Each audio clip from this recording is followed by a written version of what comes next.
Hey there, productpreneurs! Welcome back to Productpreneur Success HQ.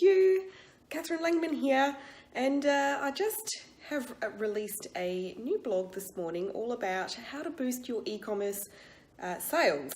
And this is really prompted by a lot of people in my audience, client base, and others who I can see are really kind of at that point where they just really need to boost sales on their website. So, we are kind of at the beginning of the lead up into the holiday season. We're at the start of spring here in Australia, so new products coming out and being released and all sorts of things.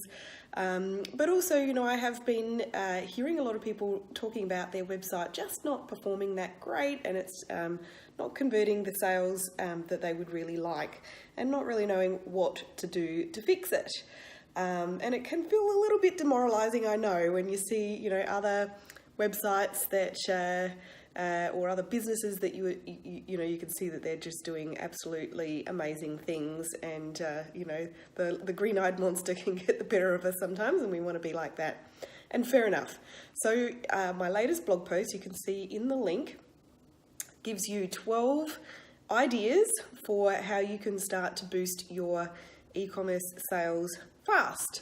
So these are, quick stop ideas that you can kind of get up and running really quickly, and they should give you a fairly quick boost to your sales. So without further ado, I've got my list right here behind me, behind the camera. So the first idea, and this is in no particular order, I don't have any particular favorites on this list. So in no particular order, the first idea is to run a clearance sale. Now, as I said, we are in a new season, so if you do have any old season stock lying around, now is the time was about, the latest time that you might want to get rid of it. Or you can have a clearance section on your website and include it, as a link in the bottom of your email newsletters as well. So a lot of times we'll see that customers will go and buy something new, and then they'll go to the sales section and add some of those things as well. Second idea is to hold a Facebook garage sale. Now, a couple of my clients have done this with quite good success. Again, this is when you're really wanting to get rid of old stock. And anything that's just been sitting around, it's taking up shelf space, and it's also taking up capital. So freeing up some cash from that stuff would be ideal. So generally speaking, you don't expect to make huge amounts of profit on a garage sale type event. It's to clear that stock and to free up that cash so you can spend it on something else that's going to sell better. And if you don't know how to run a Facebook garage sale, ask around. There's a few tips on the blog. You can head over there if you like, but also it's not really that complicated, so give that one a go. Another idea, not sale related, jump on Facebook Live and demonstrate a new product. Now, I know a lot of you don't love getting in front of the camera, but it doesn't have to be anything sort of schmick or super professional. You don't need any, fabulous kind of expensive video gear. You can just use your iPhone, which is what I'm doing now, and, demonstrate a new product. You don't even have to get in front of the camera if you don't really want to. But video is absolute king these days, and video consumption on social media is on the increase. And I have definitely seen clients of mine sell new products really quickly by showing them off on Facebook Live. Collaborating with an influencer is another one that's really great. I'm going to have to swap hands here.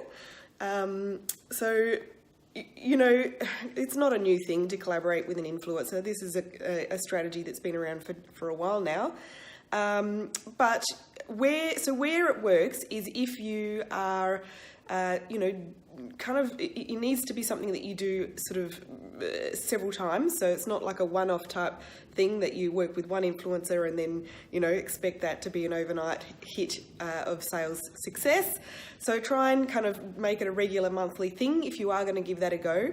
I have had clients see about 30% spike in sales from regularly, on a monthly basis, working with some good quality influencers that share their customer base.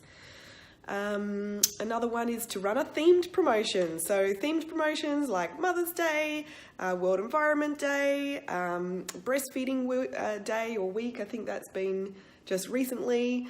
Coming up, there's obviously Black Friday, Cyber Monday. That's a pretty big campaign. But, themed promotions like, even something like something to do with spring now that we're in spring.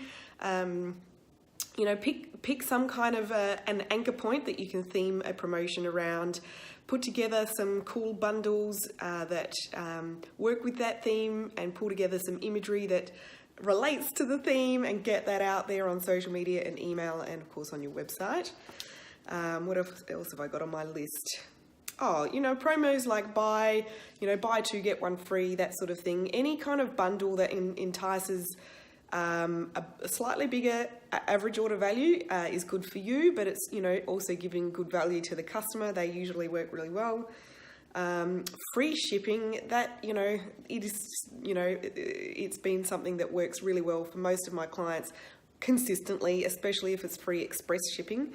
I know express shipping can be expensive in Australia, but if you are able to do it even just like a flash event over a weekend, you should see a good spike of sales from that. Another cool idea, and again, this is not a discount related thing, is if you run a loyalty program, remind your loyalty point holders to use up any points that are due to expire. So that's, that takes a little bit of digging around in your system. It's not too onerous though, and you may see some good sales from that, especially if you combine that with some other kind of promo as well, so give them some kind of excuse to get onto it. Do a product launch. So I'm a big fan of pulling together, comprehensive product launch campaigns. And I definitely have some other blogs on my website that you can go and check out if you want to find out a bit more about how to run a solid product launch. But if you do have anything new, don't just put it out sort of in the mix of a newsletter. Make a big song and dance of the new stuff. Really bring people's attention to what is new and invite them to come and buy it. And if you have several things that are new, don't launch them all at once. Kind of split them up and give everything a little bit of its own attention, if that makes sense. Running a giveaway. Now, how on earth could a giveaway drive sales for you? Well, here is a cool idea. If you have a product that's, one of your most popular products, preferably something that is of a reasonably high value, like a couple of $100, offer that up as a giveaway, run it for a month. Excuse me, I'm at the tail end of a cold at the moment. Run a giveaway, and basically how you enter is anyone who spends over a certain dollar amount in your store for the month gets to enter the giveaway. Now, if you are offering up a super popular hot ticket item as the prize, you need to sort of include the statement that if because what can happen is people, if these things sell out, as has happened with clients of mine in the past, they've used a really popular product for the giveaway and they sell out really fast. So the condition there is if you have already bought it, like if you actually buy that item because you don't want to miss out, you don't want to risk missing out, and then you end up winning, then you get your purchase price refunded. So hopefully that makes sense. But that can really drive some good sales as well. Getting to the end of the list here, use scarcity. So this really goes for anything that you are doing, but any type of promotion that you are using to drive sales, you must use scarcity. So that means, you need to give an end date to the promotion or the offer or the launch or whatever it is that you are doing. And don't make it too far in the future. Like, try and run it over a period of days or a week. So if you want to make sales now, don't offer this thing for a really long time. And remind people of that due date, the end date coming up. And the last thing that I have on my list here is to use Facebook ads, and I'm meaning targeted Facebook ads. So the best sales that you will get from your Facebook ads is to run ads to your warm audiences. So warm audiences are things like your existing email list, people who've engaged on your Facebook and Instagram page, those sorts of audiences, people who've been on your website in the last 30 days. So you will find that the people who respond and purchase quickest from Facebook ads will be those audiences. Whereas if you're showing ads to cold audience, so people who are new to your brand or new to your online store, they will take a bit longer and be a bit more expensive to convert. We will talk about Facebook ads again on another day because that is one of our areas of expertise here. But not today. I just want to give you some really tangible ideas that are quick to execute to, really get your sales up and pumping as quickly as possible. One last thing, if you're still with me, one big reason why you may find that your sales are not rolling in as well as they could might be because of your conversion rate not being as good as you would like.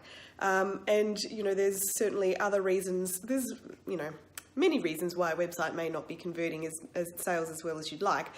And if you would like to identify what that is, I actually have a free website audit that will actually help you, a website assessment that will help you to figure out what is the actual sales killer that's happening on your website, because it is a little bit different for most different websites.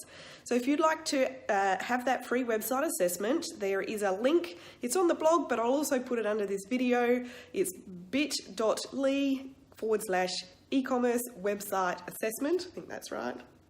I'll put the link there and make it easy for you to just click on it. So go and check that out as well, and see if you can figure out what is the bottleneck in your online store. Is it conversion rate? Is it a lack of traffic? Is it a lack of awareness? Or what else might it be that is causing your site not to bring in the orders as fast as you would like? So that's all I've got for you today. I hope that's been a little bit helpful. Definitely leave me a comment below to say g'day. Let me know which idea or ideas that you are going to implement in your store. And if you go ahead and take that website assessment, leave me a comment to let me know what was your recommendation, what was your answer. All right, bye for now, and I'll see you again.